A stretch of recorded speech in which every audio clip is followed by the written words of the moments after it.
Director Matibag magsagot-sagot Ang NBI ay sa ebidensya lang tumitingin. Di ba? Kung sa ebidensya lang tumitingin, dinadirect niya ang atensyon ng lahat regardless of whatever it is na relasyon ng asawa niya, relasyon niya sa asawa niya na nag-endorse ng impeachment.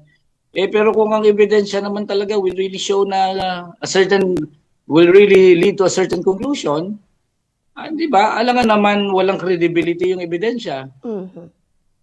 Documentary, video, ano naman kinalaman ng relasyon ng kahit sinong tulindoy dyan kung pinapakita ng video ganito, pinapakita ng dokumento ganito.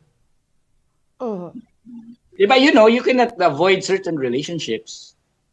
Pero the question really is if those relationships will color your judgment as to make you malicious. Yeah. Yan ang pinaka